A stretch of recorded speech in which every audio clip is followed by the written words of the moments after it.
Eu tive a oportunidade na minha vida de, já na infância, ter viver um processo de ensino que tinha influência e que era um orgulho dos professores, que era um orgulho de todo mundo estar criando uma coisa nova, um novo conceito de educação que estava no UNB, mas que ele permeava essas escolas públicas de Brasília, né?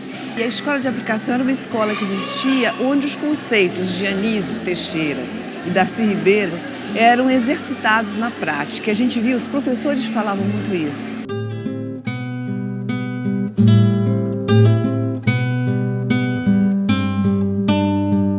Com 5 anos eu aprendi a ler partitura, assim, meio autodidata até.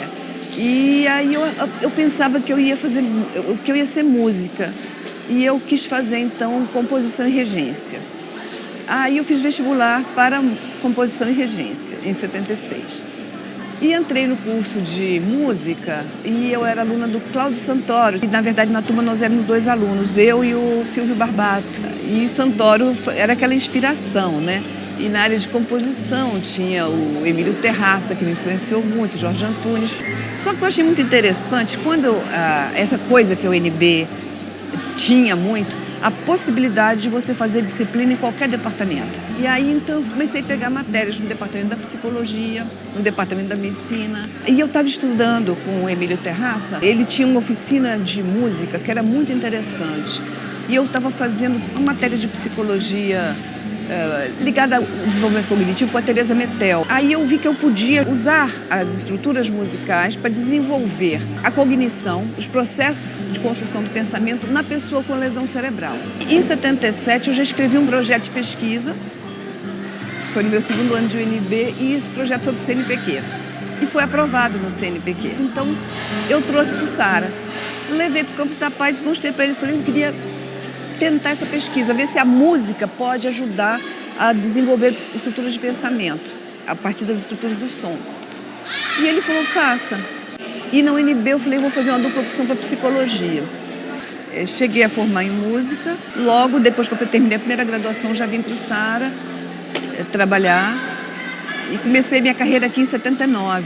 No início da década de 80, eu resolvi fazer um mestrado lá no UNB, e com orientação da Teresa Metel, e já era desenvolvimento cognitivo na paralisia cerebral.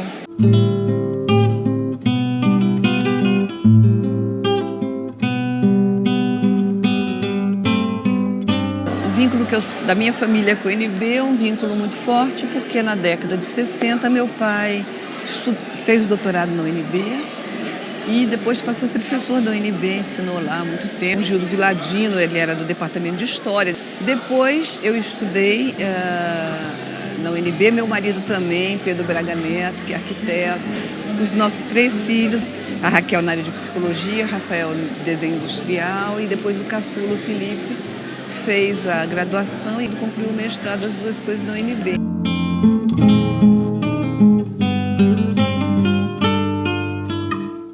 Na época da repressão, era uma situação, vamos dizer, muito contrastada dentro da universidade, porque aquelas ideias de libertação, de liberdade, de pensamento livre de Darcy e Anísio, elas estavam permeadas entre os estudantes e os alunos. Mas a estrutura estabelecida era uma estrutura mais ditatorial. Era uma ditadura no país. O reitor da universidade era um capitão de mar e guerra, o Azevedo. E o chefe do departamento, era um coronel, o outro. Então, havia essas 2 coisas conviviam. Quer dizer, por um lado, um cerceamento da liberdade e, por outro lado, um monte de gente pensando e criando coisas. Então, quando foi em 77, houve uma greve e foi um processo de muita repressão dentro da universidade.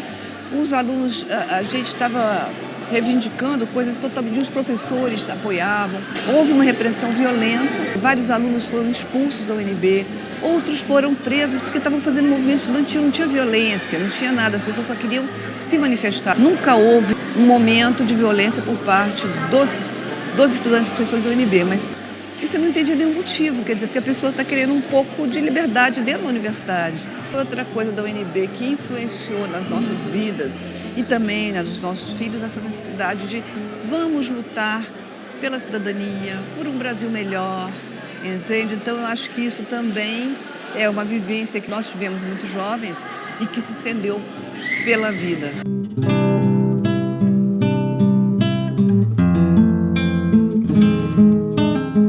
Uma coisa muito legal que tinha na universidade era a creche da UNB.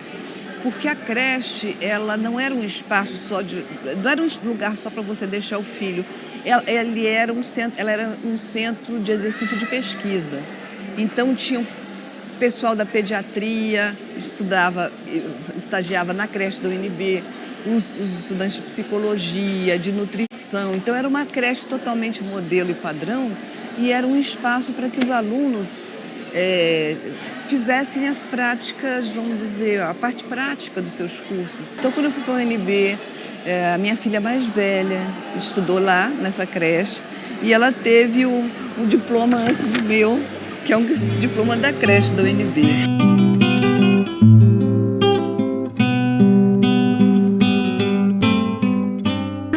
Eu sempre me preocupei com essa coisa do cérebro, porque o cérebro é tão precioso, né? Então, assim, eu já, de alguma forma, fui me encaminhando. Na época não se falava de neurociência, mas eu fui me encaminhando para a neurociência bastante como autodidata e fazendo um curso aqui, um curso ali, até porque isso não existia como um curso fechado, que a pessoa pudesse fazer um vestibular para aquilo. Mas com aqueles conhecimentos que eu tive nos diferentes departamentos do UNB, eu comecei a juntar.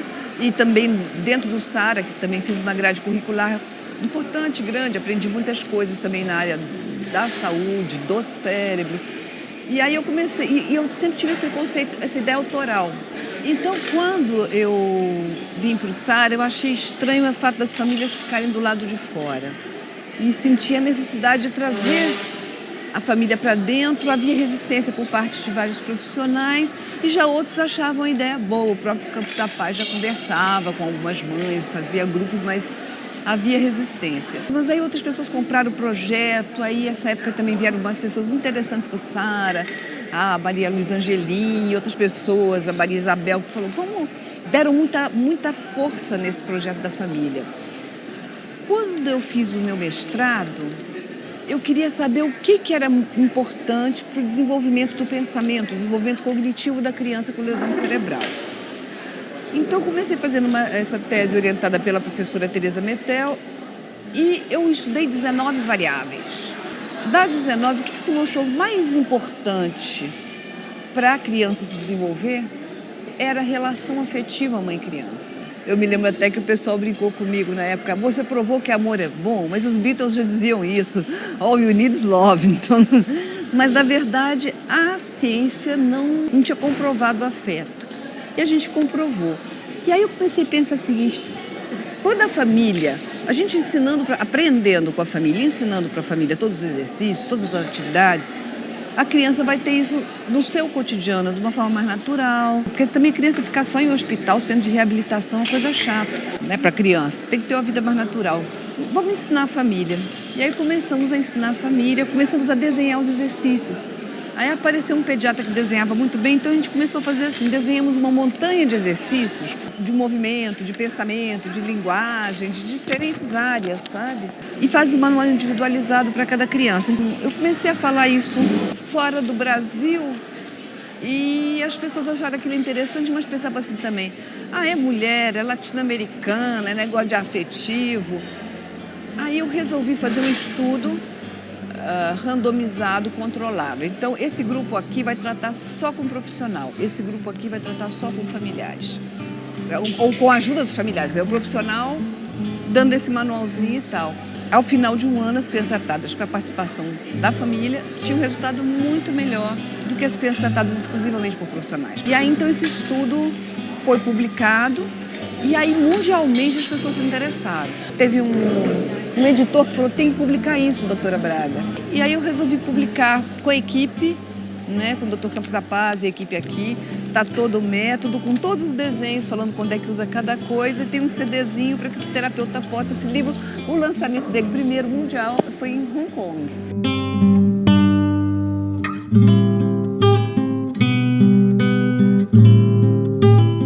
A pesquisa do Caminhos da Leitura é uma pesquisa recente que a gente conseguiu mapear no cérebro as áreas desenvolvidas pelo letramento.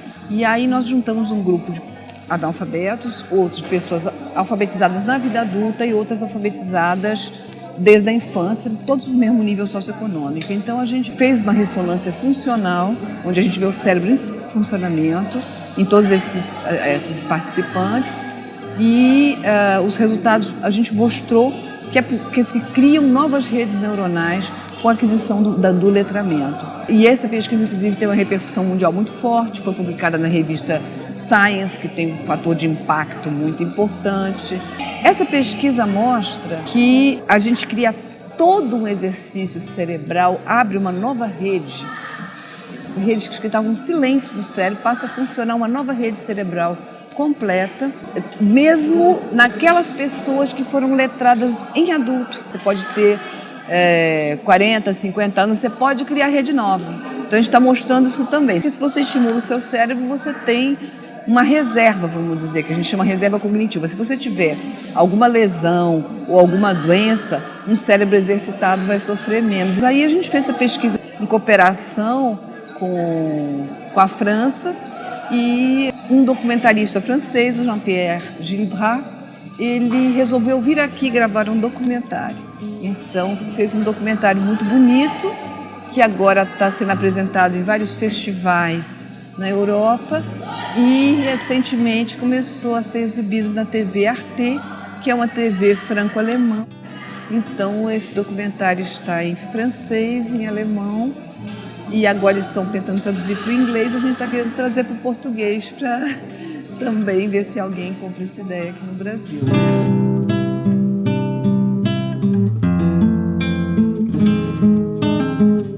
Eu nunca tinha pensado em ser diretora da Rede Sara, mas de repente, além da pesquisa, do meu envolvimento com a reabilitação, eu conseguia organizar um pouco o trabalho, então, e a coisa foi crescendo, foram me dando várias responsabilidades. Quando eu me vi, há 20 e poucos anos atrás, eu estava eleita diretora da Rede Sara e ainda a gente só tinha o Sara Brasília e o Salvador estava iniciando, e eu já ajudei na implantação de Salvador muito.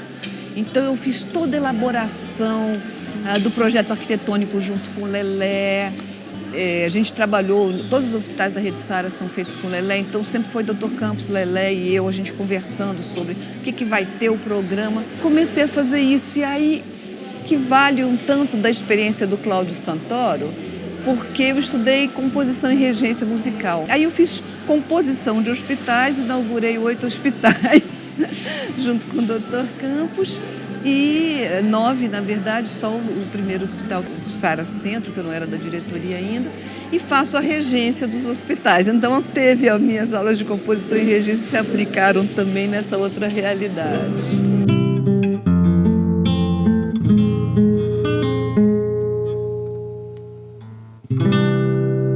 A gente criou também outros programas muito novos e que as pessoas tinham necessidade de ver. Então começou a atrair vários pesquisadores do mundo todo.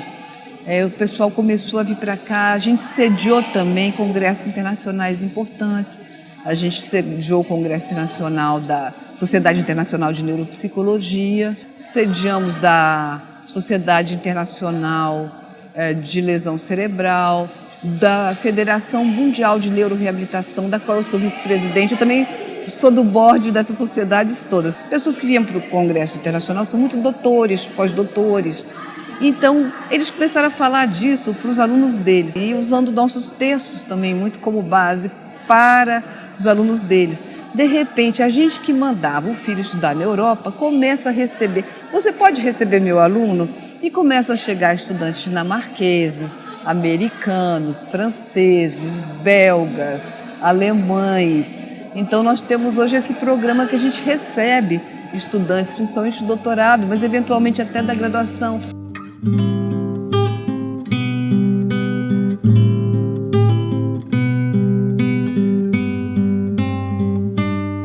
Em função do desenvolvimento dessa abordagem, desse método, eu recebi um título de doutor honoris causa na Universidade de Reims, na Champagne, que eles dão esse título a cada 50 anos. Então, no aniversário de 450 anos da Universidade de Reims, que foi em 1999, De repente eles me tinham pedido meu currículo, aí chega o Diário Oficial francês, publicado, que eu tinha recebido esse título, né? E aí eu vou à França para receber o título e descubro lá o auditório lotado de mulheres, que eu tinha sido a primeira mulher a receber em 450 anos de Universidade de Reims, Champagne-Ardenne. Foi uma coisa muito bonita, assim, foi muito bonito, isso foi em 99.